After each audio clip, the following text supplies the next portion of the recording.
1 February 1689 सह्याद्रीच्या कुशीत असलेल्या संगमेश्वरमध्ये एक असा विश्वासघात घडला ज्याने संपूर्ण महाराष्ट्राचा काळजाचा ठोका चुकला. ज्या छाव्याच्या गर्जनेने दिल्लीचा तख्त हलायचं, तोच छावा एका गद्दारीमुळे शत्रूच्या तावडीत कसा सापडला. काय घडलं होतं त्या काळरात्री? संगमेश्वरमध्ये नक्की काय झालं? याच जाज्वल्य इतिहासाचा पहिला भाग घेऊन बुक वाईज विथ अनिलमध्ये तुम्हा सर्वांचं स्वागत आहे. तर आपण थेट त्या घटनेच्या केंद्रस्थानी जाऊया. आपल्याकडे मल्हार रामराव चिटणीसांची बखर, साकी मुस्तेद खानाचं मासिरे आलमगिरी आणि इतरही काही साधनं आहेत. हो, आणि या सगळ्यांच्या आधारे आपण हे समजून घेऊ की नेमकं काय चुकलं. बरोबर.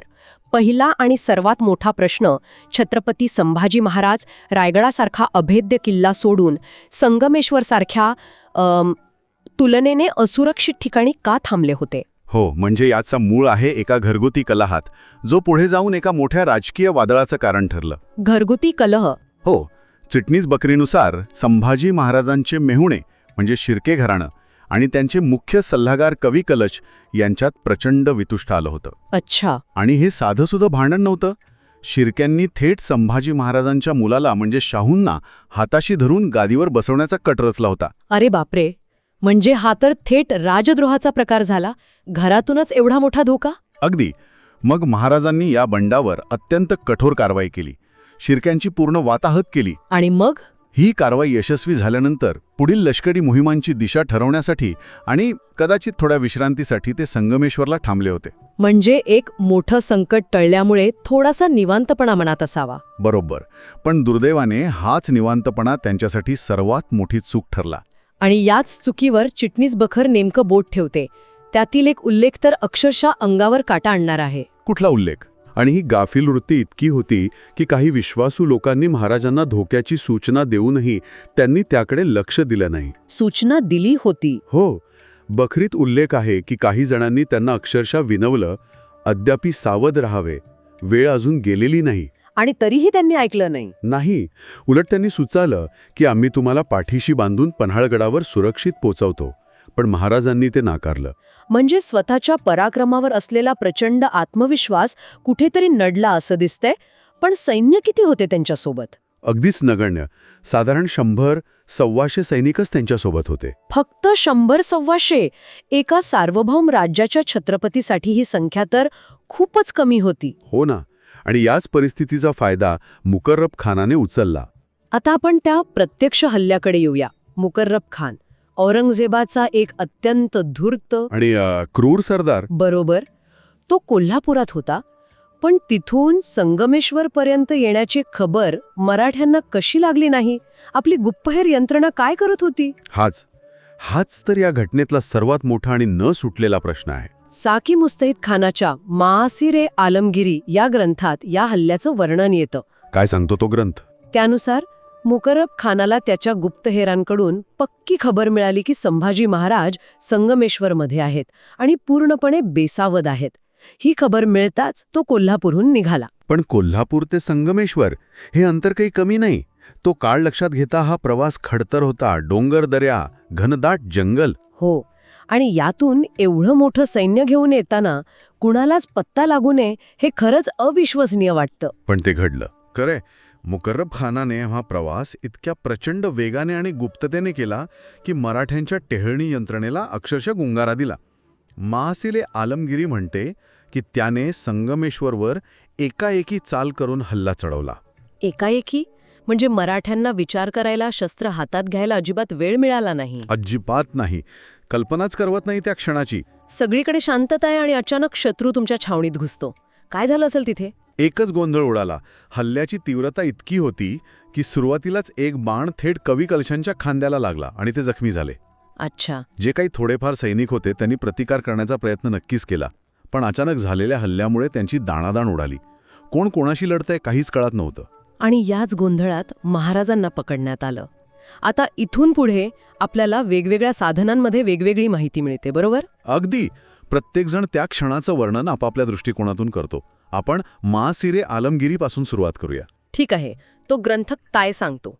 साकी मुस्तैद खानाच्या म्हणण्यानुसार कवी कलश जखमी झाल्यावर संभाजी महाराजांनी त्यांना सावरलं आणि आश्रयासाठी जवळच्याच एका हवेलीत गेले. त्यांना वाटलं असेल की गोंधळात आपण निसटून जाऊ. हो, की काही वेळाने परिस्थिती निवळल्यावर निसटून जाता येईल.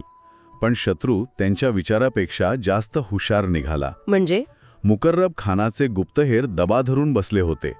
त्यांनी महाराजांना हवेलीत शिरताना पाहिलं आणि क्षणाचाही विलंब न करता ही बातमी मुकर्रब खानापर्यंत पोचवली. आणि मग त्याने त्या हवेलीला वेढा दिला. हो, त्याने पळून जाणाऱ्या सैनिकांचा पाठलाग करण्याचं सोडून दिलं आणि आपली सगळी ताकद त्या हवेलीला वेढा देण्यात लावली. आणि मग तो अत्यंत अपमानास्पद आणि वेदनादायी क्षण आला. हो, मुकर्रब खानाचा मुलगा इखलास खान काही निवडक सैनिकांना घेऊन हवेलीत शिरला. तो थेट जिन्याच्या वाटेने वर गेला. तिथे त्याला छत्रपती संभाजी महाराज दिसले. हो, आणि पुढचं वर्णन इतिहासात काळ्या अक्षरांनी लिहिलं गेलंय.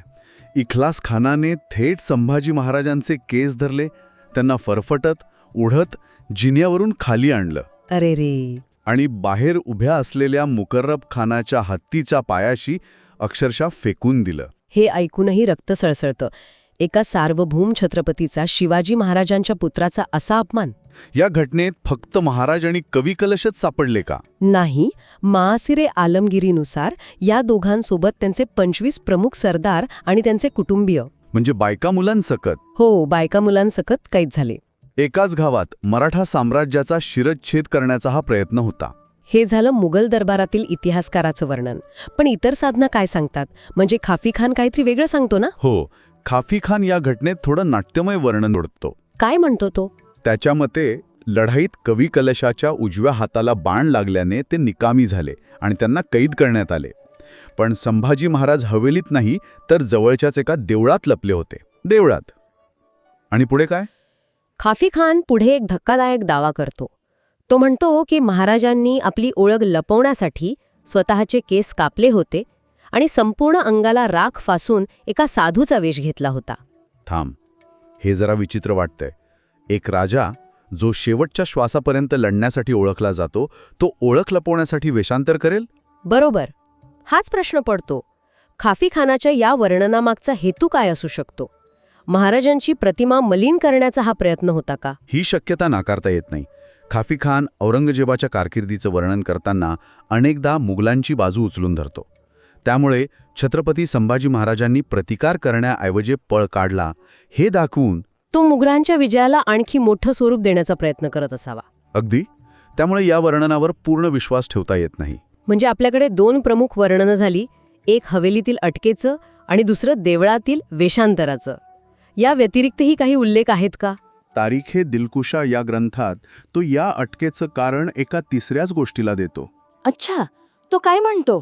त्याच्या मते कवी कलश हे संगमेश्वरमध्ये काही पूजा आणि धार्मिक अनुष्ठानांमध्ये गुंतले होते आणि महाराज केवळ त्यांचीच वाट पाहत तिथे थांबले होते. याच धार्मिक विधींना लागलेल्या उशिरामुळे म्हणजे दिरंगाईमुळे ते दोघेही अचानक आलेल्या मुघल सैन्याच्या तावडीत सापडले. हे तर आणखी एक वेगळं कारण झालं. म्हणजे इथे लष्करी चुकीपेक्षा एका वैयक्तिक कारणाला जबाबदार धरला जातंय. हो, एक प्रकारे ही जबाबदारी कवी कलशांवर ढकलण्याचा हा प्रयत्न दिसतोय. बरोबर. पण या सगळ्यांपेक्षा एक अत्यंत धक्कादायक आणि वादग्रस्त दावा ईश्वरदास नागर आपल्या फुतुहात-ए-आलमगिरीमध्ये करतो. तो काय आहे? ईश्वरदास नागर तर थेट या सगळ्या घटनेचं खापर कवी कलशांवर फोडतो. म्हणजे? तो म्हणतो की हा गाफीलपणा नव्हता, तर हा थेट विश्वासघात होता. त्याच्या मते कवी कलशानेच संभाजी महाराजांविरुद्ध फितुरी केली. काय? पण मग तो मुळात औरंगजेबाचा हेर म्हणून काम करत होता. काही सांगतोस? कवी कलश? फितूर? हा तर खूप मोठा आणि गंभीर आरोप आहे. ज्या व्यक्तीवर महाराजांचा इतका विश्वास होता तीच व्यक्ती शत्रूला सामील होती. पण या दाव्याला इतर साधनांमध्ये काही आधार मिळतो का? नाही. हा एक अत्यंत एकाकी आणि वादग्रस्त उल्लेख आहे. इतर कोणत्याही विश्वसनीय साधनात कवी कलशांच्या फितुरीचा उल्लेख येत नाही. मग हा दावा आला कुठून? सांगता येत नाही. उलट शेवटपर्यंत ते महाराजांसोबत राहिले आणि त्यांनी महाराजांइतकेच अत्याचार सोसले. त्यामुळे इतिहासकार ईश्वरदास नागरच्या या दाव्याला फारसं महत्त्व देत नाहीत. पण तरीही तत्कालीन लेखनात असा विचारप्रवाह होता हे महत्त्वाचे आहे. म्हणजे बघा, एकाच घटनेवर किती वेगवेगळी मतं आहेत. खरंय. एक स्रोत म्हणतो गाफीलपणा, दुसरा म्हणतो वेषांतर, तिसरा म्हणतो धार्मिक विधींमुळे झालेला उशीर, आणि चौथा थेट जवळच्या माणसावर विश्वासघाताचा आरोप करतो. यातून आपण काय निष्कर्ष काढायचा? या सर्व नोंदी एकत्र पाहिल्या की एक गोष्ट स्पष्ट होते. एका मोठ्या अपयशानंतर त्याचं खापर फोडण्यासाठी वेगवेगळी कारणं शोधली जातात. पण या सगळ्याच्या मुळाशी काही गोष्टी समान आहेत. हो, एक अंतर्गत कलह. शिर्क्यांसोबतच्या वादामुळे महाराजांचं लक्ष विचलित झालं होतं. 2. शत्रूच्या हालचालींबद्दल कमालीची उदासीनता. आणि गुप्तहेर यंत्रणेचं अपयश. हो, आणि 3. जी सर्वात महत्वाची गोष्ट आहे ती म्हणजे ऐनवेळी दाखवलेला प्रचंड गाफीलपणा.